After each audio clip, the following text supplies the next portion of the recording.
Good morning, Rabbi. We find an interesting story brought down in the Gemara, Masechet Megillah, Yud Daled Amud Bet. It talks over there about the king Yoshiyahu, who was one of the kings of Yehuda, of Judah. So Yoshiyahu was a righteous man, but unfortunately his generation was a wicked generation. They were very much steeped into idolatry, and the situation was very, very severe. Nevertheless, Yoshiyahu, once he took over the kingdom, he cleaned up the idolatry, he got rid of the idols, he bashed them, he destroyed them. He wiped out all the idolatry. Every place he found the idols, he took them away. And he got rid of all the idols that were out in public display.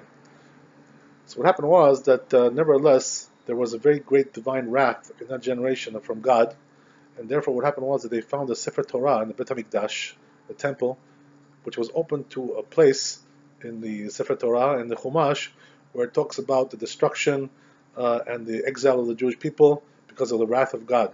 So therefore they took that as an omen that HaKadosh Baruch Hu was still angry at them, and this was true, he was angry at them.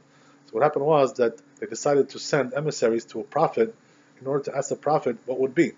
How did this fare, the symbol, what would this symbolize for that generation? Were they going to go to exile and the Beit HaMikdash was going to be destroyed? So they sent to the prophetess, who was a woman, she was a lady, her name was Huldah.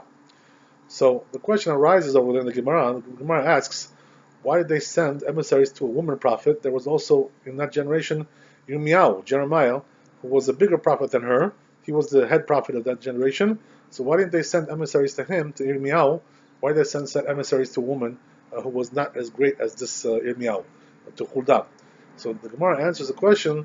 It says that the reason why they sent emissaries to Huldah was because women tend to be more merciful. So therefore, they want to get a more merciful verdict from her than they would expect it to get from Yirmiyahu. So Gemara says over there that women tend to be more merciful than men. That's the conclusion of the Gemara. Nevertheless, we find in the Zohar Kadosh just the opposite of that. It says in the Zohar Kadosh in Parshat Chayei Sarah that women they come from the side of judgment, right? A strong judgment, very severe judgment. So men are, according to the Zohar Kadosh, men are from the side of from mercy, and the women are from the side of severe judgment. So the question is, how do we reconcile these two places? In the Gemara, it seems to say that women are more merciful. In the Zohar Kadosh, it says that women have a tendency to be strong judgment, just the opposite of what the Gemara says. So the truth is that we do find actually an answer in the Zohar Kadosh itself, a different place. It answers the question, even though it's not intending to answer this question, but it talks about the issue of how women go from one extreme to another. What happens is, it says in Zohar Kadosh that women, when they're born, when they're single, when they grow up, their tendencies to have the harsh judgment is their quality. But what happens is that because of that, they want to balance themselves out. So therefore, they want to get married. Why? To cling to a man whose tendency is more towards the side of mercy.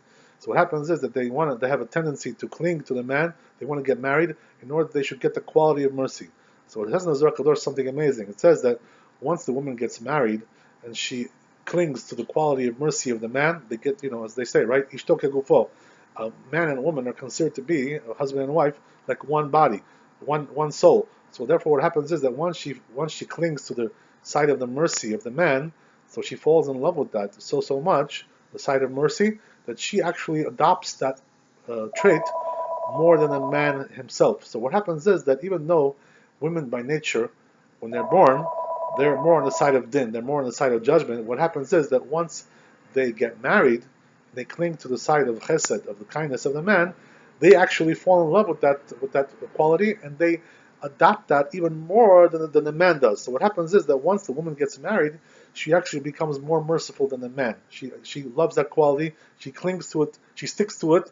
So what happens is, right, you find that also, practically speaking, when you go to a person's house, let's say, right, you were invited as a guest by somebody, so you have a husband and wife, who's the one who gives you more mercy, more kindness, more service and more hospitality? It's usually the woman. The woman will do this for you and do that for you. She'll give you food, she'll give you a meal, she'll tell you, go sleep over there, we can do over here. So what that means is that once a woman gets married, we see that she actually clings to the sign of mercy even more than the man. But before they're married, as we said, they actually have the side of din. So it all depends on which period of the woman's life we're talking about. Baruch Adonai Leolam, Amen ve'Amen. Chazak u'Baruch.